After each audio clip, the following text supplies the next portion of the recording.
Good afternoon, everyone, and thank you for joining our second day of this terrific EdPalooza event. We're about to hear from and have a conversation with best-selling author and educator Irshad Manji. Irshad Manji is the founder of the Moral Courage Project at the University of Southern California, and her book makes a powerful case for finding common ground in a troubled world. Professor Manji's work offers hope to overcoming discord and division, even as this year's pandemic has magnified our nation's complex challenges.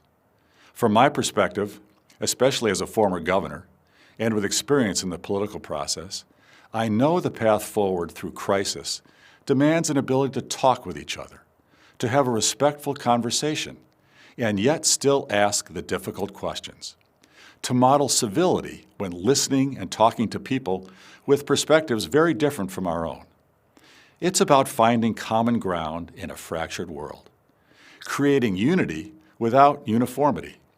It takes leadership and resolve to do that, and to keep doing it. It's critical we do so if we're serious about improving education, issues relating to schools, opportunity for all, accountability, and equity. These require respectful dialogue and collaborative solutions. And our kids need us to find solutions, to keep our focus where it belongs, on their interests as students and their future success as thriving adults in our democracy. It starts with a conversation. I'm very pleased that Professor Manji is with us today. Her work has widespread implications for the goals we are trying to achieve, whether in the classroom, your local school districts, or the halls of state government. Professor Manji can help us act more thoughtfully, bravely, and effectively on behalf of students and the future of education in America. I extend a warm welcome to today's EdTalk speaker, Irshad Manji.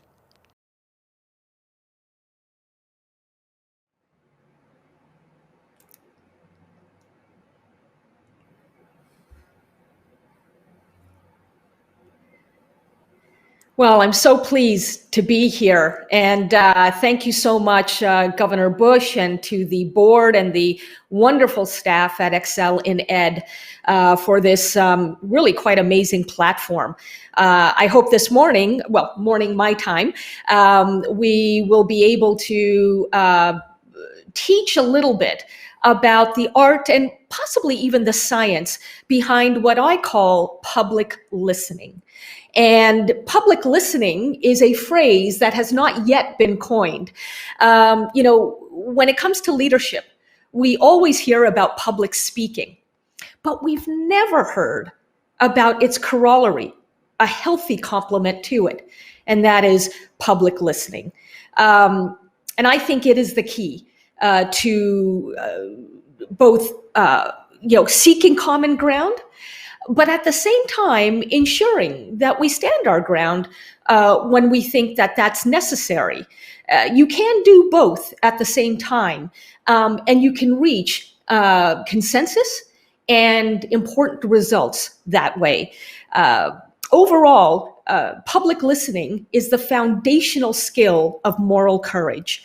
Moral courage means doing the right thing in the face of your fear. Social science repeatedly teaches us that we human beings fear one thing beyond everything else, and that is being judged. We fear being shamed and blamed, being thought weak and ignorant and insidious by those whose esteem we crave. So in almost any given situation, most of us will just go with the flow instead of proactively exposing ourselves to different points of view that are different enough from our own, that they will challenge, but in that way clarify whether in fact we are doing the right thing. So I hope that this conversation with Chris Stewart will bring out practical tools and tips and techniques for how we can build not just a culture of civility, but frankly, a culture of efficacy, of being effective on behalf of America's youth.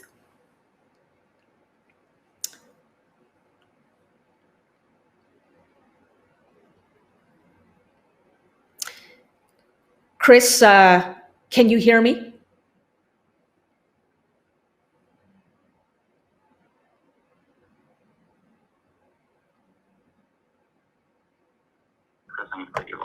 Okay. Now I can hear you, Chris. Can you hear me?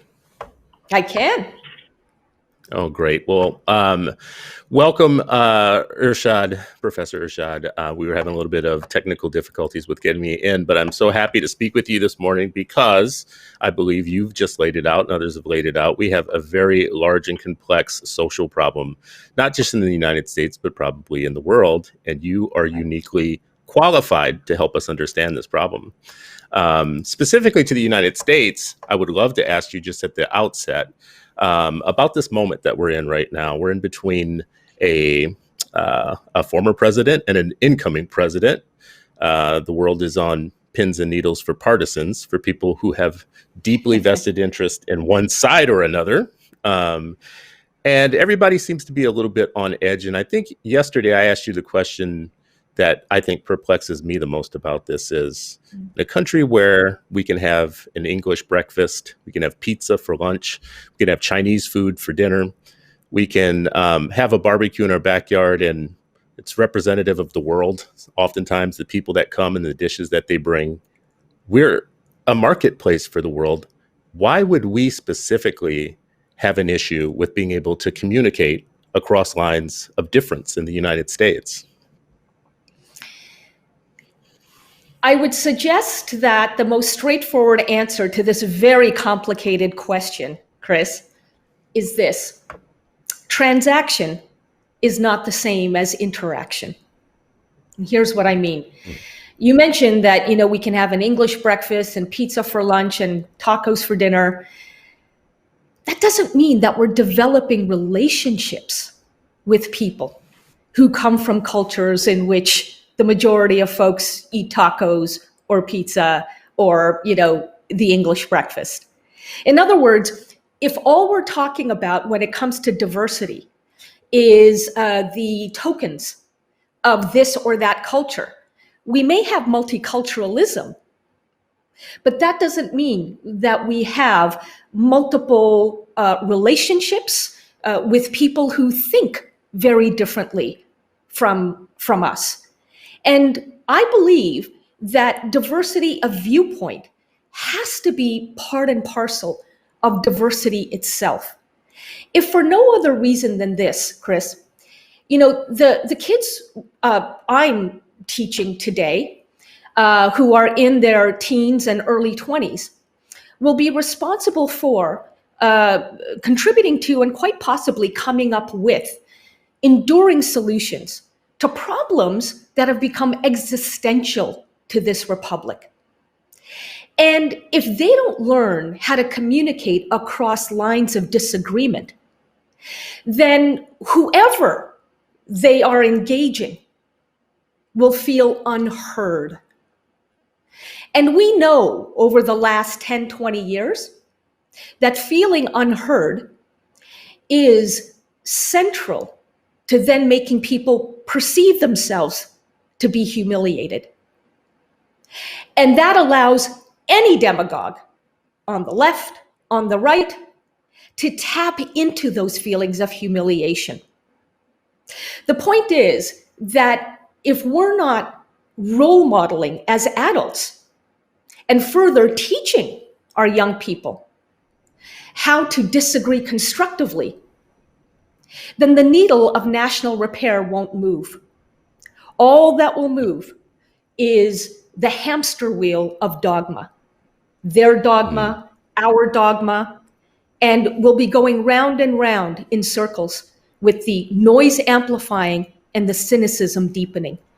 That is the very opposite of the spirit that brought this republic together. Is there a sense that this has always been this way, that it's fairly natural for people to want to be around people that agree with them and think like them, and that it's not a new problem, that it's an old problem? Or do you see it as something that's intensifying? And if so, what is the driving force behind intensifying it? Yeah, it is very much a human predicament. And in that sense, it's been around forever. But you're also right to ask, is it intensifying? It is. First and foremost, we human beings think emotionally, not rationally. We think with the impulses of jumping to conclusions, rather than taking an intentionally deep breath and allowing the blood rush in our bodies to slow down. That is part of how we are wired. Now, add to this biological reality the fact that so many of us are steeped in technologies that are deliberately designed to amp up our emotions. Now top all of this off with the fact that most of us have never been taught to express our emotions constructively, or for that matter, even be aware of the emotions we're feeling. And when you put all of that together, Chris, you are dealing with a menagerie, a mosh pit of influences that really takes an intentional effort to understand and then to channel in an effective way. And the reason I keep using the word effective is that, when we talk about building cultures of civility, to be blunt, and I'm sort of confiding to you and to everybody else who's watching this webinar, something quite personal. I'm actually not convinced that civility is always the way to go. Much harm has been done to people under the guise of civility.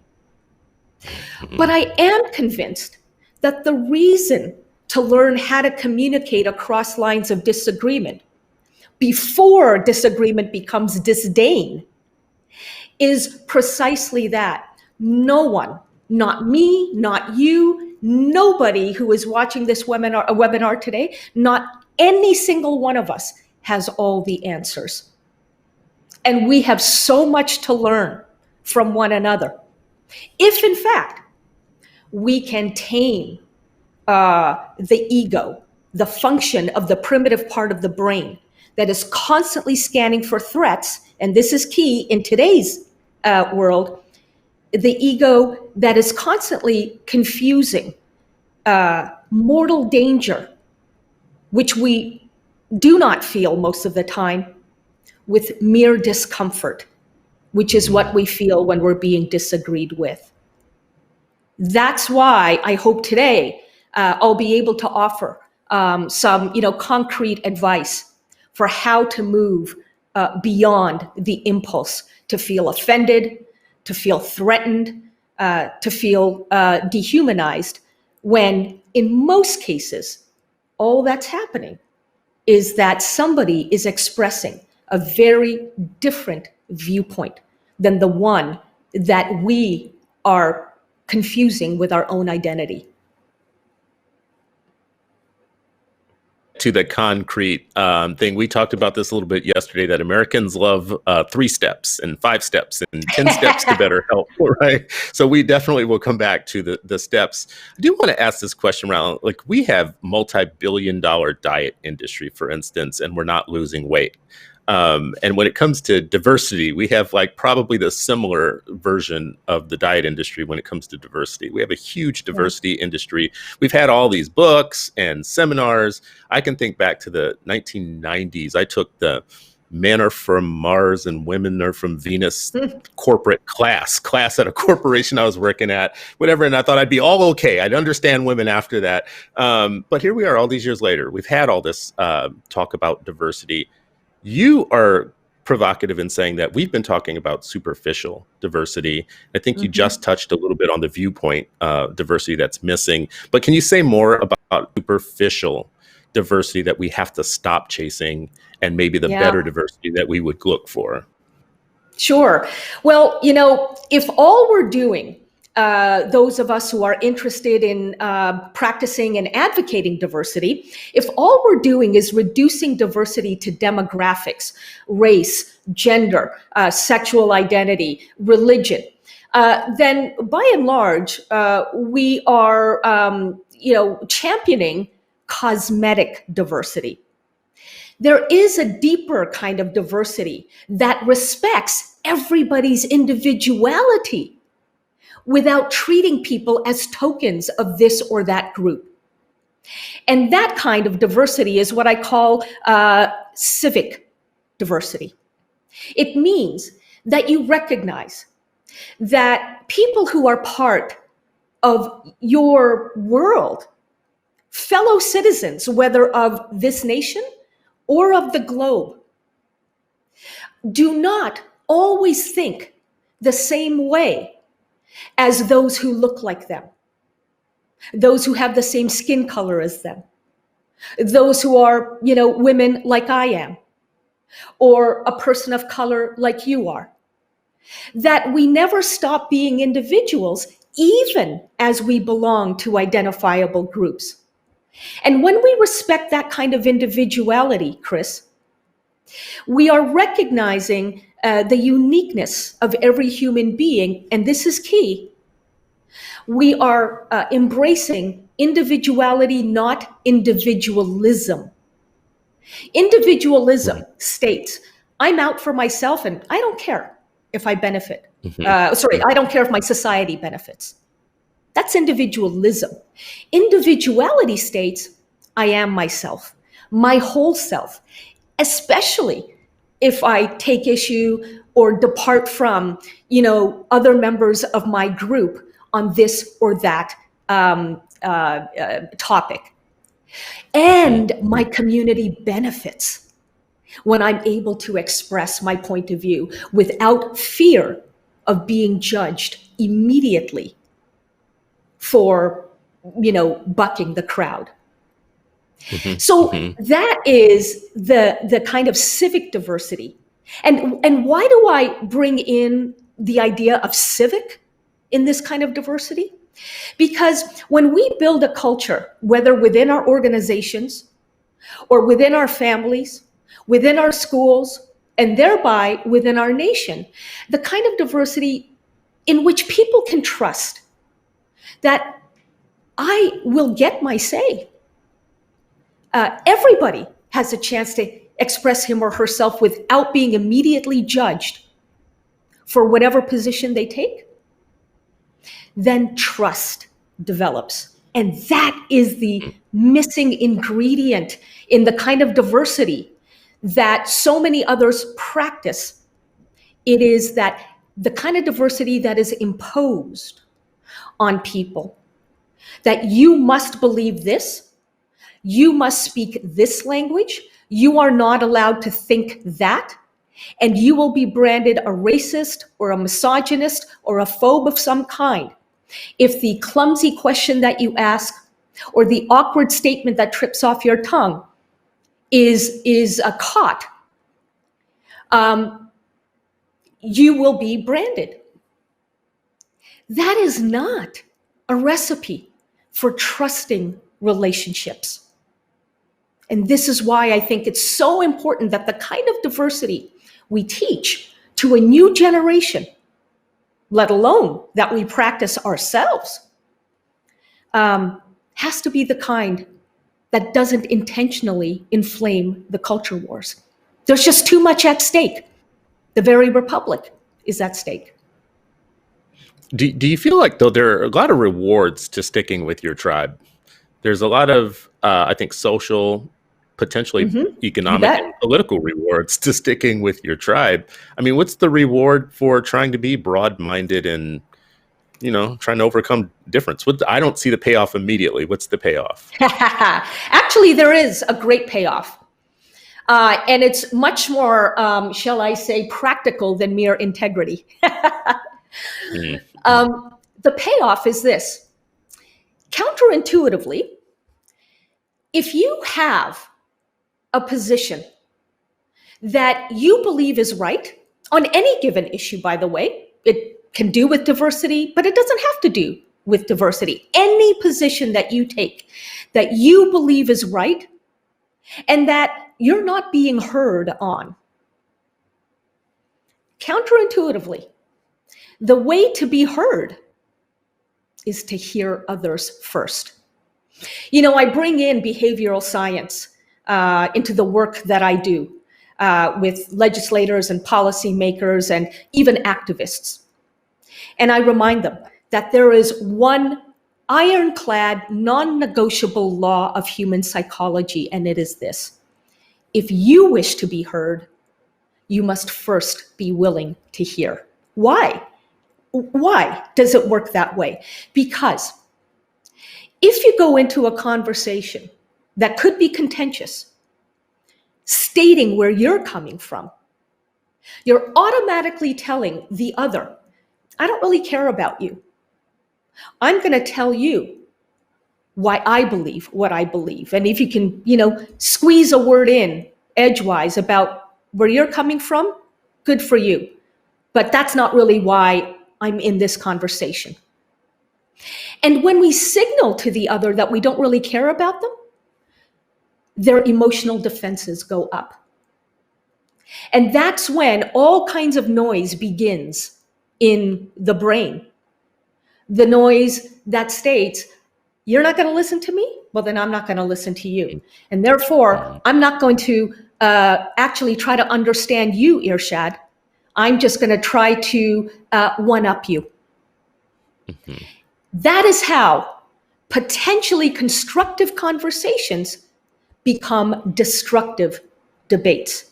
Now, notice I said earlier, Chris, to one of your questions, that us and them is a natural human condition. Of course it is. Most people don't realize that different opinions will, in fact, rub different people the wrong way. So if you will, disagreement is the price of diversity, not an obstacle to it. But what does not have to be inevitable is us against them. Us and them, no problem. We'll work it out. Us versus them is where we get into trouble. So if you want to be effective in communicating your point of view, go first in the listening department. So there's this language, this famous language in the United States, we hold these truths to be self-evident. Mm-hmm. Right? There's oftentimes when our position, based upon who we see ourselves as and our identity, isn't just a superficial part of ourselves. It's a non-negotiable itself. I'm thinking very much about my faith, for instance. Right. When I think about my faith, there's a way in which I could have a conversation with someone that would be very abstract about my faith, and it could be very polite, and we can talk back and forth, and I can listen. There's certain tripwires you might hit about things that I believe are meaningful and deep to who I am, and then we have a problem from that point forward. Like in the discussion, are you saying that we should do our very best until we get to the non-negotiables, or that we should just really not even have the non-negotiables in the moment? When we're talking to someone, just be able to listen to anything, be able to allow a person to say anything and to hear it and to not be offended by it, even if it truly cuts at something we hold dear in our heart to be true. I would be living in a world of fantasy if I suggested that we could all listen to everything under the sun and not feel offended by something that cuts to the core of who we believe we are, and therefore what we believe our integrity is, right? But here's what I am trying to suggest, that you can listen to something that you believe is profoundly untrue, and this is key, what I'm about to say next, and not feel threatened by it.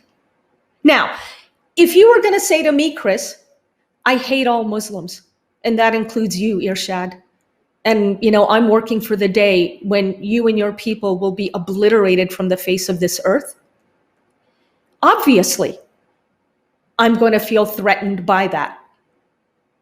So I'm not suggesting that when genocide is proposed, that you laugh it off, or you shrug and thank the potential inflictor of genocide for their time.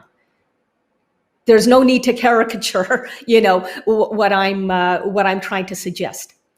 But it is the case that in the vast majority of interactions that we'll have, even about resolving weighty issues, we don't need to escalate a proposed solution from the so-called other side with wiping out my existence. And it's so easy in this day and age where, again, we're immersed in the manipulative design of social media to fall into the trap of believing that something that sounds like it should be a threat to me must be a threat to me or to people I care about.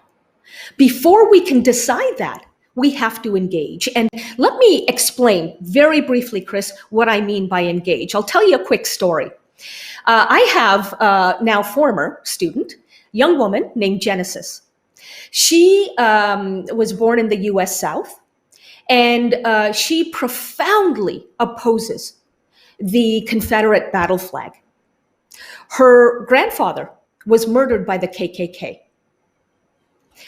One day, Genesis, who is a rapper, went up on a stage, spoke out against Confederate Heritage Month in her state of Mississippi, and tied a noose around her neck to visualize, what this means to her, Confederate Heritage Month. And of course, all kinds of photos were taken, they went viral, and she was bombarded with hate mail on her social media feeds.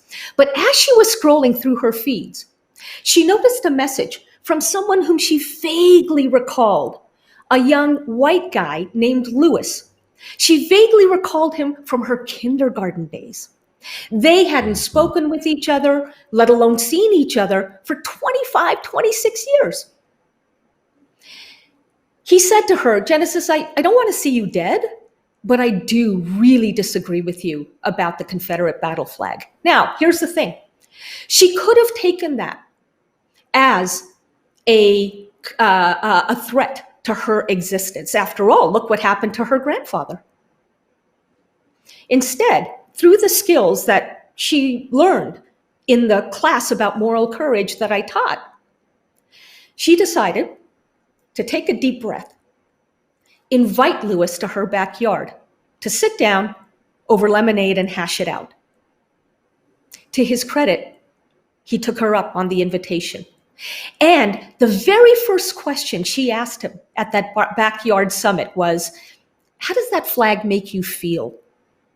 Notice that this was not a gotcha question. It wasn't even an intellectual one. She could have started by saying, Lewis, do you not understand the history of that flag and what has been done in its name? But she didn't do that. She showed that she cared where he was coming from. She simply asked him, how does it make you feel? And he said, it makes me feel at home. And because she asked him the question, he obliged by asking her, how about you? And she said, it makes me feel unwelcome. And the conversation got underway in earnest. And by the end of the conversation, Lewis told Genesis, I support you. I support you in your effort to replace the Confederate battle flag. And I asked him afterwards, our cameras were there. Our cameras meaning that of the Moral Courage Project, which I founded. I said to him, Lewis, what happened? Why did you have a change of heart? And he said, I have never gotten that kind of respect from someone on the other side. And by respect, he was actually using that word accurately. Some people think respect means that they have to be agreed with. No. By respect, he meant, and he didn't mean it, he didn't know he meant this, but actually the word respect comes from the Latin respectate. Notice I'm pointing to my glasses. Respectate. Look again. That's what happened to Lewis, because Genesis looked again, because she didn't label him a racist and walk away, because she dug deeper and asked him why he believed what he believed, and out of genuine curiosity, not judgment, he came to see her in a different light. And here's the bottom line. He told me during the conversation, he realized that he cared more about Genesis than he did about the flag itself. That's why you don't need to feel threatened by other perspectives, including ones that hit the core of who you believe you are. So, in a very concrete world that we live in terms of education, for instance, and advocacy around education, there's a side, or there's a group that will say that we have millions of children who are not getting the education that they deserve, that they are being robbed of their growing years, and that the education system that they are put into oftentimes is the robbing of them, that they're not getting the resources that they need, that there's not enough accountability in the system, that there's not enough opportunities to learn. There's not enough types of schools, for instance, for them to learn in. So here you come heroically thinking this should be easy to try and build schools for kids, build new opportunities, and you bump into people in the establishment who have a very different set of beliefs than you do about whether or not those kids deserve an education. It feels hard to square when you're talking to someone who says, simply in dollars and cents, we don't want your program, for instance, because it'll take money away from what we're doing, even though it will save children. It will give a child a better life. That's a concrete situation that you will have in education world. And it feels hard to bridge that difference in the moment, because in your mind, you're thinking, I'm saving kids, and you're threatening something that saves kids. It's hard to square that one. Help, Professor Irshad. Yes, and you're right on the money, pun intended. That I've heard this many times, which is why I've come to appreciate it's not enough to simply make the argument that I'm making. It's important to actually offer affordable resources to educators who see where you're coming from, who see the civic impact of this mode of being, but who themselves, don't have access to the decision makers, or don't have the power to convince the decision makers that this is the right resource to invest in. So, to be blunt, over the last 2 years, I have been producing an online course specifically for teachers of middle and high school students to teach moral courage in their own classrooms.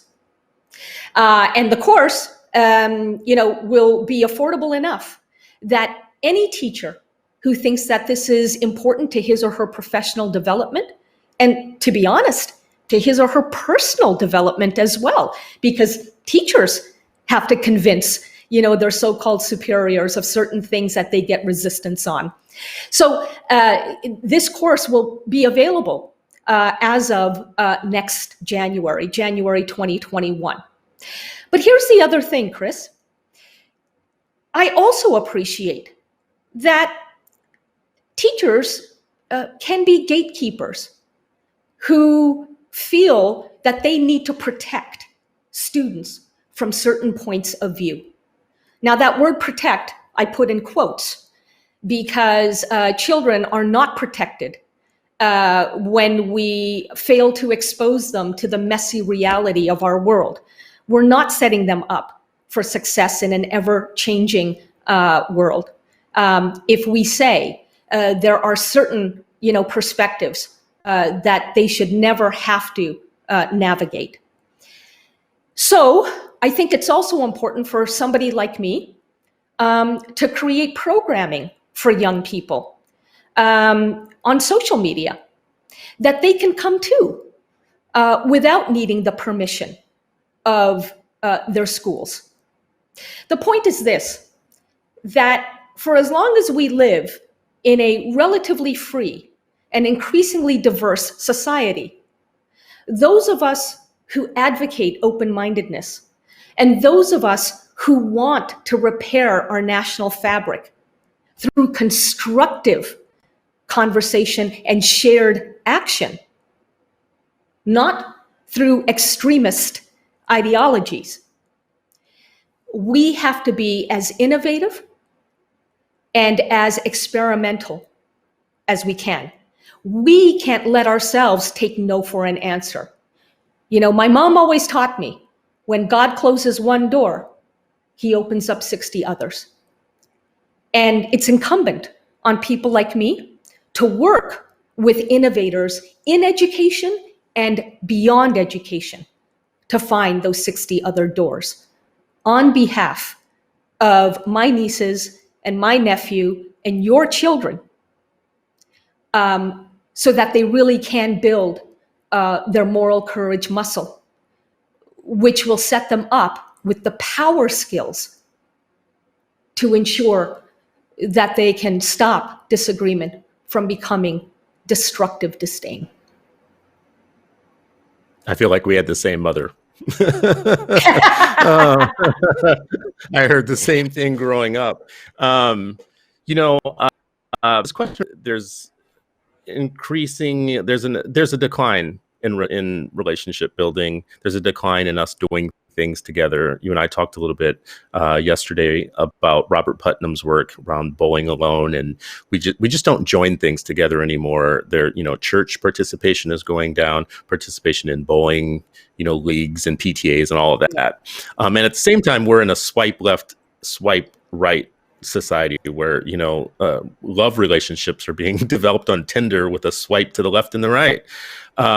Hasn't the building trust, building relationships train left the station because of our technology and the way that we plan our lives and our days, that maybe we're just not going to get back there? Would that be too cynical?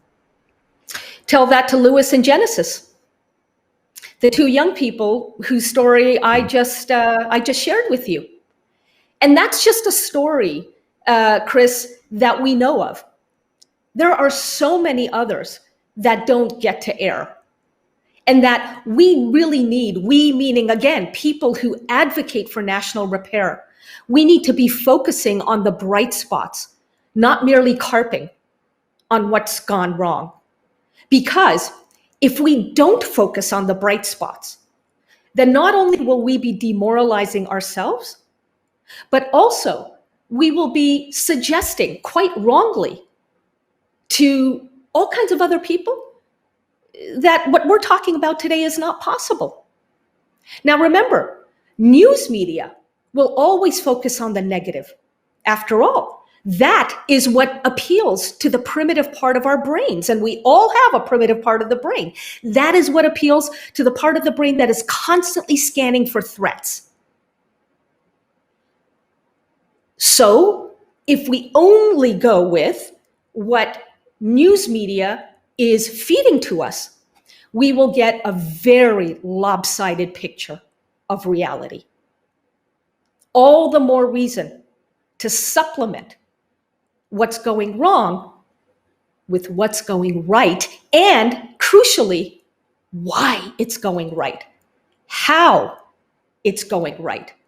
And this is why I don't merely, forgive the word, preach about the need to engage. I teach people the skills to do it with.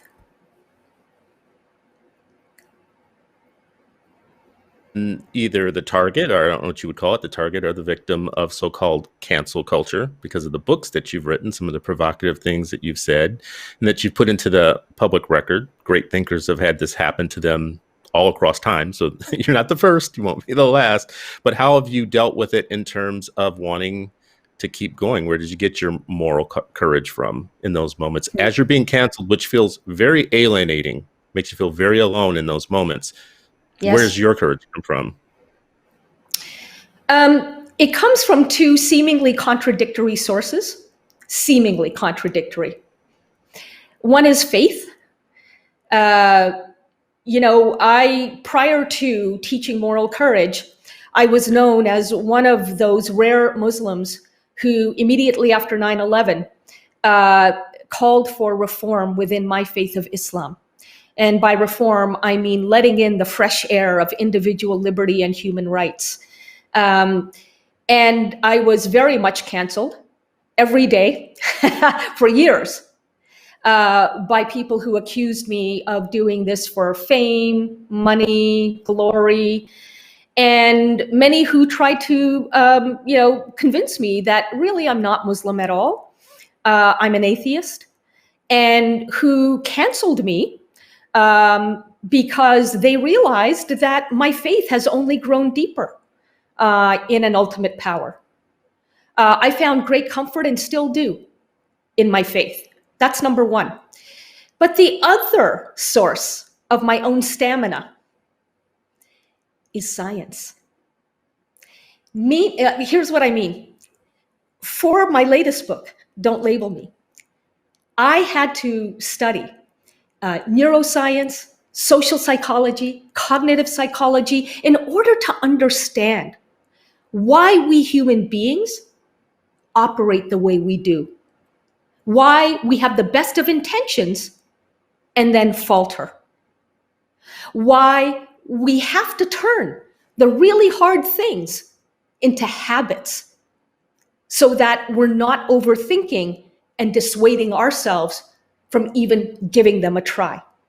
And that is when I learned, Chris, that I need to have more empathy for my species.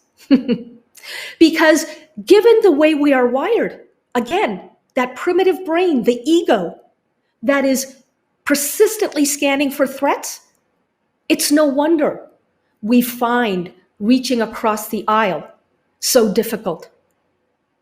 And worse, in a time when we are told that if someone disagrees with you, they are, by definition, dehumanizing you. It's simply not true, but it's easy to believe because of our biological wiring. And so in many ways, the work that I am doing has me fighting for this cause with one hand, one arm tied behind my back. And if that's true of me, who is steeped in this research, imagine how much more true it would be of people who are just trying to do the right thing in the face of their fears, but do not eat, live, and breathe this work 24/7. So I need to develop patience with people who, frankly, put up resistance, to what I'm saying, and those who would even want to cancel me for it. But I have to emphasize, Chris, that I get resistance right across the political spectrum, not just from conservatives, not just from liberals, not just from libertarians, not just from progressives, everybody. And here's why. Because it is so much easier to label one another than it is to listen to one another. It happens to personas far bigger than my own. Arnold Schwarzenegger, right? High-profile Republican, recently sponsored a series of workshops about racial equity at the University of Southern California. And he was repeatedly accused by fellow Republicans of being a socialist as a result. How do I know this? Because he was all over social, not socialist, but social media, trying to explain that not only was he not a socialist, but that you can be a Republican and understand the need for racial justice. And yet here he was being labeled by his own tribe as something that he never intended to convey. On the flip side, I've worked with many self-identified liberal students who want to hear from their conservative peers at school, but who aren't in an environment in which those conservative peers are given a fair hearing by teachers. Now, notice that in each case, whether it's these young students who identify themselves as liberal, or whether it is somebody as famous as Arnold Schwarzenegger, each of them is showing that despite being on the one hand liberal and on the other hand Republican, they are so much more than just their label. They are what I call in my book, plurals. We are all plurals, each and every single one of us. There is so much more to each of us than meets the eye, which is why we've got to approach one another with grace before we let grievance kick in. Grace meaning suspend judgment about who is deserving of your time and your energy and who is not. If Genesis had not approached Lewis with grace, she would have left social change on the table because she would have walked away prematurely. This is the power of speaking truth to the most pervasive, pernicious power there is in our world, and that is the power of the ego, which manipulates us into believing that we are in danger when all we are feeling is discomfort. So we should get to the steps. Because Good. as I said, Americans love steps. They love, like, how can I be a better person? And I actually need them more than anybody else probably listening or watching, because I have a real problem with the tapes, the story that you will run in your head when you're listening to somebody who disagrees with what you feel is so important in life. Like for me, getting kids opportunities, getting them the education that they deserve is not a negotiable. It's so serious to me. So when I encounter a person who wants to talk to me about the system, what the system is, if I allow kids to move this way or that way, whatever it is, that the chemical in you that goes up your back that makes you want to, fight, it goes up quick, right? So help me out. In that moment, my chemicals are kicking in, my tapes are kicking in. I'm thinking, you're a child hater. Now what happens? So what do we do now? Right. So remember, what I'm about to say doesn't mean it's easy. It's simple, but it's not easy. Until we turn these steps I'm about to articulate into habits, they will feel difficult to implement. But again, only because they're not yet habits. So step number one, before you demonize your other enough to believe that they deserve a counterpunch or a slap across the face or simply, a flip of the bird and you walk away, remember, that person's position on the issue that matters so much to you is not the totality of who they are.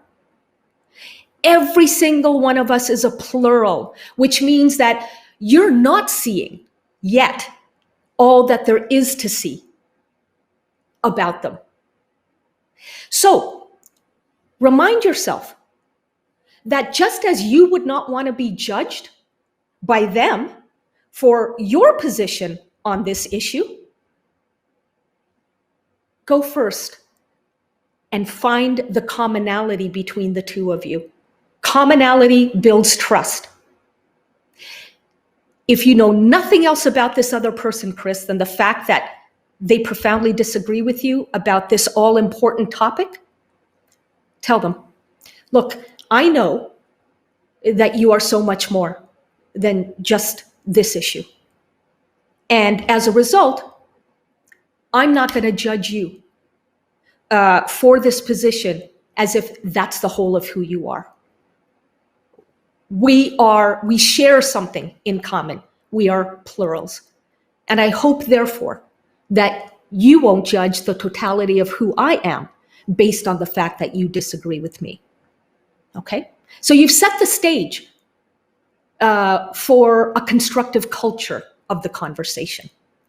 Step number 2, before diving into your differences, ask questions. Ask questions. Don't state where you're coming from or try to defend yourself. Show the other person that you care about why they believe what they believe, and ask sincere questions, not gotcha questions. Third step, listen to their response. And listen, this is crucial, to understand, not to respond, and certainly not to win. Remember, not every discussion needs to become a debate. And in fact, if you allow a perfectly productive discussion to become a debate, then listening goes out the window. Because now each of you and your egos are consumed with the noise of trying to make the other person lose. These are the first 3 steps. Find commonality, ask sincere questions, listen to understand, not to win. But there's a 4th step. Once you have listened to the response, you don't get to speak about where you're coming from just yet. The 4th step is ask more questions out of curiosity and not judgment, based on what you've heard from the other, not based on some preconceived agenda that you walked into the discussion with. So, for example, if you are tempted to say, really, well, what about this? Or what about that? You know, all human beings have are addicted, that's the word, addicted to whataboutism, because we still want to win. Our egos want us to win. But the moment you go there, you've lost your power to create a productive culture of the conversation. So ask deeper questions. Tell me more about the experiences you've had that have shaped your position on this. Have you had those experiences again? Do you think that if I'd had those experiences, I would reach the same conclusions as you? Notice that these are all very simple and sympathetic questions. And they are meant to assure the other that you're not here to crush them. You're here to understand where they're coming from so that their emotional defenses will come down and they will free up the psychic bandwidth to then hear where you're coming from. And finally, for what it's worth, I've been in conversations, Chris, where I've done all of this and still my so-called other has not reciprocated by saying, okay, Irshad, I'd like to hear now, why you believe what you believe. That's not always because they're selfish. Sometimes, but not always. Sometimes they haven't actually said that because they're so shocked by the fact that I've given them the respect of wanting to hear their point of view first. And sometimes they're also caught up in thoughts that your questions have inspired. And they're actually in the process of kind of unpacking what you're challenging them on, right? So you can always say, now that, I think I get and certainly understand better where you're coming from, do you mind if I share with you why I take the position that I do? In that really rare instance, where they say, not interested, that the conversation is over, right? Great. Now you have what you need in order to truly appreciate that this is not where your energy is best spent. But 99 times out of 100, they will say, oh, of course, no, yes, tell me what's going on with you. I'm not saying that every conversation will go swimmingly. But I am saying, Chris, sorry, let me just finish up the point. Yeah, go ahead. I am Sure. saying that if you don't make these communication techniques a habit, they will always feel difficult. Once you make them a habit, they are literally a no-brainer. They are second nature. And I cannot tell you how many times I have wiped the metaphorical sweat off my brow because I've used these, tips. And I have found that the conversation could have been a disaster were it not for the fact that I went first in the listening department. Go ahead. Well, so, look for common ground. Right away. Right away, look for common ground. Ask questions. Ask sincere questions. Yes. Yeah. Listen, but don't listen just to respond. Listen or to win, but listen to understand, to hear. Exactly. Right? To really hear. There's a difference between listening and hearing. And as you got into 4 and I started listening to beyond that, it felt like some of this, the simplest I could put it, is to take your ego investment out of the exchange for one. And when you say don't try to win, like listen to win. If you say to yourself, I have no ego investment in winning this right now, suddenly that takes all the steam out of a hot conversation. And that might be, that really resonates with me. That might be a really easy way to be able to say.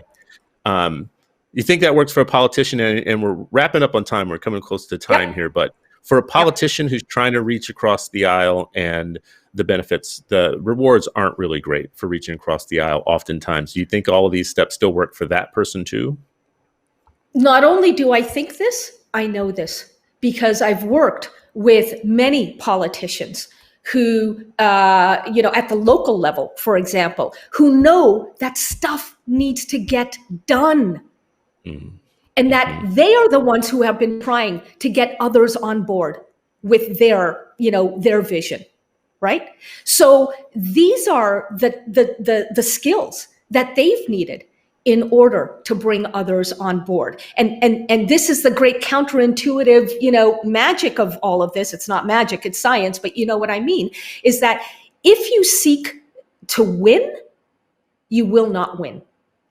But if you seek not to win and simply to understand, the chances are far higher that you will actually win. I'll say this very simply. Bruce Lee, the great martial arts master, used to teach his students, be like water. And what he meant was water always gets to where it needs to go, but not merely by crashing up against its obstacles, the rocks. Water instead washes over, glides around, and seeps through the rocks. This is how water gets to its destination. And that's what he taught his own students, his own martial arts students. Be like water. Approach the obstacles in your life, who have every right to be there, those obstacles. They're part of your landscape. You can't just wish them away. You can't just make them disappear. You can't demand that they leave. You must approach those obstacles with grace. And it's amazing the results for him and for me that have unfolded as a result of that counterintuitive lesson. That is an amazing place to stop. Professor Manji, thank you so much for your time today, for your insights, for your gifts, for you taking on this project that does require a lot of moral courage. I appreciate you for what you do and for what you've taught us here today. I think anybody listening and watching this and seeing this, this is really a good recipe for us just to be better humans and for us to actually all be rowing in the right direction for our kids. So many of us are in this work because we believe that kids deserve a better life. That's pretty good common ground. We should be able to find ways to work together and row the same direction on that using these steps that we learned here today with Professor Manji. I want to thank the ExcelinEd crew. You are top-notch professionals in everything that you do, and you bring us together every year. This has been another just like learning experience for me. great experience for me. So thank you to Governor Bush, to the ExcelinEd staff, and Professor Manji, thank you to you. Thank you too, Chris. Much appreciated to everybody.